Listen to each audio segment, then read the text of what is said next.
कई बार जितने स्टूडेंट्स होते हैं जो कॉलेज पास आउट्स हैं या फिर फ्रेशर्स हैं या फिर जिनको अपना अभी कैरियर स्टार्ट करना होता है, उनके मन में एक सवाल आता है कि इंटर्नशिप क्या होती है, क्या हमें इंटर्नशिप ज्वाइन करना चाहिए, इसके क्या बेनिफिट्स हो सकते हैं या नहीं हो सकते हैं। Most of the time students ये पूछते हैं।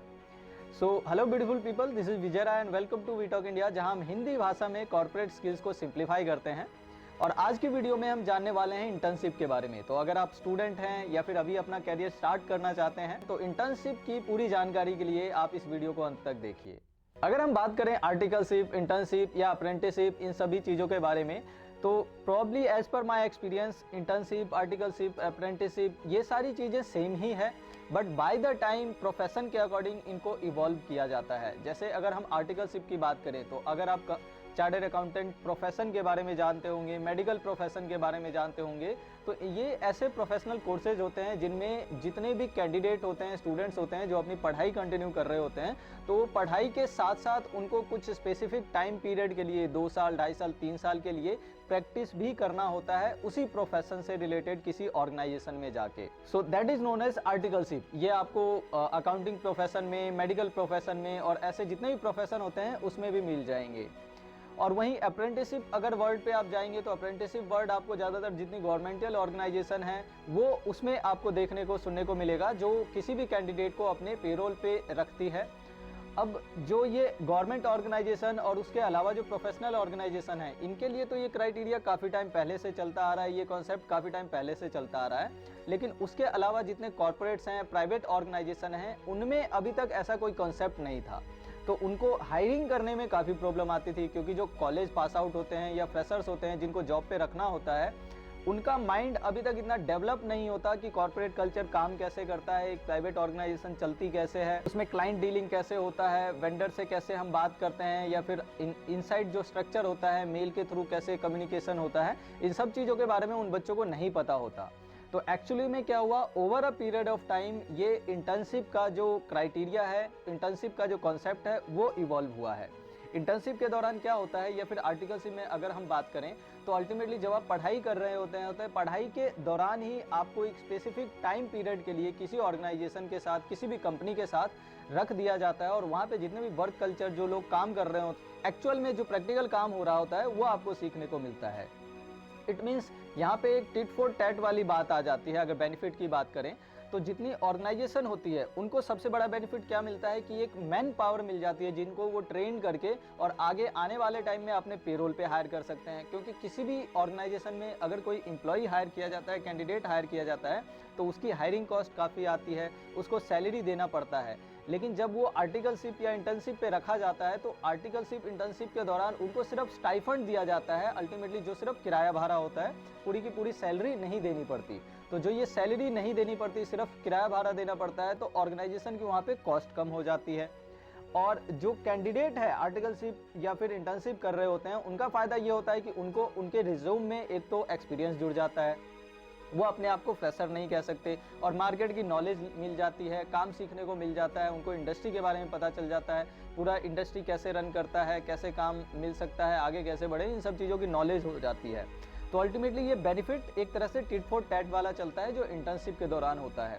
अगर आप कहोगे क्या ये हमें करना चाहिए, shall we go for the internship, तो ऑब्वियसली आई वुड रेकमेंड कि हम सबको, जितने भी स्टूडेंट को मौका मिलता है कहीं भी इंटर्नशिप करने का, चाहे वो 2 महीने, 4 महीने, 6 महीने या 1 साल की हो, इंटर्नशिप सबको ज़रूर करनी चाहिए। क्योंकि आप जितने ऑर्गेनाइजेशन में इंटर्नशिप करेंगे या जहाँ भी करेंगे, अल्टीमेटली आपको एक वर्क कल्चर देखने को मिलेगा, वहाँ से सीखने को मिलता है, और जितने भी पीपल हैं वो आपको सिखा रहे होते हैं, काम की नॉलेज होती है, फील्ड की नॉलेज होती है, अलग अलग लोगों से नेटवर्क, कॉन्टैक्ट, कनेक्शन बनते हैं जो अल्टीमेटली आगे ग्रो करने में आपकी हेल्प करते हैं। यहाँ पे सिर्फ जो इंटर्नशिप और आर्टिकलशिप होता है, वहाँ पे सिर्फ एक नेगेटिव पॉइंट हो सकता है आपके लिए कि आपकी जो पे स्केल है उस पर ध्यान नहीं दिया जाता, आपको काम सीखने पे ध्यान दिया जाता है। तो आपको सिर्फ स्टाइफंड, रेम्यूनरेशन या फिर सर्टिफिकेट वगैरह ही पर्क्स के रूप में प्रोवाइड किए जाते हैं।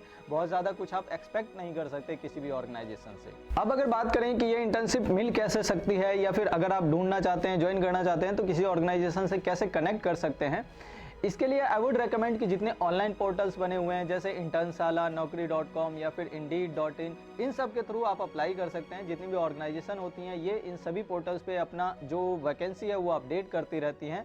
उनसे कांटेक्ट करके आप अपने रिज्यूम भेजिए या फिर ऑर्गेनाइजेशन का कॉन्टैक्ट नंबर निकाल के डायरेक्ट उनसे कम्युनिकेट कीजिए। एचआर को अपना रिज्यूम भेज के और फिर आप इंटर्नशिप के लिए अप्लाई कर सकते हैं। इट इज़ ऑब्वियस कि आपका वहाँ पे इंटरव्यू भी लिया जाएगा और फिर आपका सिलेक्शन रिजेक्शन डिपेंड करेगा। But there is one thing again, यहाँ पे एक ध्यान रखने वाली बात होती है कि अगर आप अप्लाई करते हैं तो it is not for sure कि आपके पास तुरंत ही कॉल आने लग जाएंगे। आपको उसका फॉलोअप लेना पड़ेगा, चीज़ों को ध्यान रखना पड़ेगा, पूरे प्रोसेस को समझना पड़ेगा और मल्टीपल सेक्टर में, मल्टीपल इंडस्ट्री में, मल्टीपल ऑर्गेनाइजेशन में आप अप्लाई कीजिए। कहीं ना कहीं ज़रूर सिलेक्शन होता है, वहाँ से कॉल आती है, इंटरव्यू होता है और पूरा प्रोसेस जहाँ पे समझ आता है आपको वहाँ पे इंटर्नशिप की अपॉर्चुनिटी दी जाती है।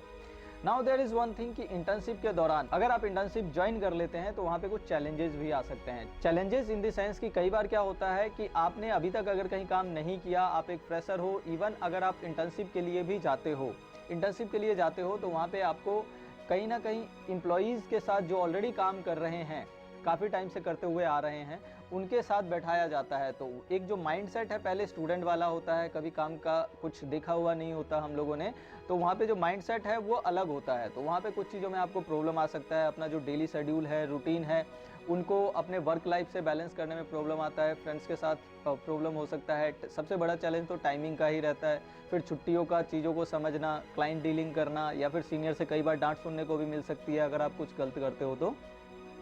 सो दीज आर द चैलेंजेस जो हमें इंटर्नशिप के दौरान फेस करने को मिलता है। But the only thing is, इसका सॉल्यूशन यही है कि आप चीज़ें सीखने के लिए गए हो तो आपको हर चीज़ में अपना माइंडसेट इस तरह से बनाना पड़ेगा कि जो भी whatever there is you will have to accept it, और चीज़ों को सीख के, समझ के, अपनी अंडरस्टैंडिंग के साथ फिर आपको आगे बढ़ना चाहिए। इंटर्नशिप वाले कॉन्सेप्ट से एक सबसे बड़ा बेनिफिट कहीं ना कहीं देखा जाए ऑर्गेनाइजेशन में तो स्टार्टअप को मिलता है। और खास तौर पे अगर आप अभी इंटर्नशिप करना चाहते हैं तो आपको एक स्टार्टअप के साथ जाना चाहिए, बिकॉज जो काम करने की अपॉर्चुनिटी है वो स्टार्टअप में बहुत ज़्यादा होती है। वहाँ पे लोग कम होते हैं, काम का प्रेशर ज़्यादा होता है और under pressure it is obvious कि आप ज़्यादा काम करेंगे, आपके ऊपर बर्डन ज़्यादा आएगा तो आप ज़्यादा सीखेंगे, वहाँ पे करने को ज़्यादा मिलेगा। तो इसलिए आपको स्टार्टअप के साथ जाना चाहिए। और स्टार्टअप के लिए सबसे बड़ा बेनिफिट क्या होता है, अगर आप इंटर्न से काम कराते हैं तो कहीं ना कहीं आपकी कॉस्ट कटिंग हो रही होती है। एक मैन पावर वही आप एक्सपीरियंस वाला हायर करेंगे। ऑब्वियसली एक्सपीरियंस और फ्रेशर को कभी कंपेयर नहीं किया जा सकता, बट स्टिल आपकी जो मैन पावर अगर 30, 40, 50,000 रुपीज़ की सैलरी पे देके आ सकती है, वहीं अगर आप कोई इंटर्न रखते हैं तो 5, 7, 10,000, 15,000 तक के स्टाइफंड में आपको बहुत अच्छे से अच्छे इंटर्न्स मिल सकते हैं, जो 3 मंथ, 4 मंथ, 6 मंथ की इंटर्नशिप के बाद आप उनको पेरोल पे रख सकते हैं। सो ये स्टार्टअप वाले कल्चर में बहुत ज़्यादा बेनिफिट कैंडिडेट को भी मिलता है और स्टार्टअप को भी अपने आप में बेनिफिट होता है। कम कॉस्ट में कहीं ना कहीं एक अच्छी मैन पावर हमारे को मिल जाती है। So this was the information about internship. Hope you got the value. अगर आपके मन में अभी भी कोई डाउट हो, कोई क्वेश्चन हो, कोई क्वेरी हो तो आप कमेंट करके पूछ सकते हैं। Till then that's it for this particular video. मिलते हैं अगली वीडियो में और तब तक हमेशा की तरह हंसते मुस्कुराते रहिए और टाइम एंड टेक्नोलॉजी के साथ अपने कॉर्पोरेट स्किल्स को बढ़ाते रहिए।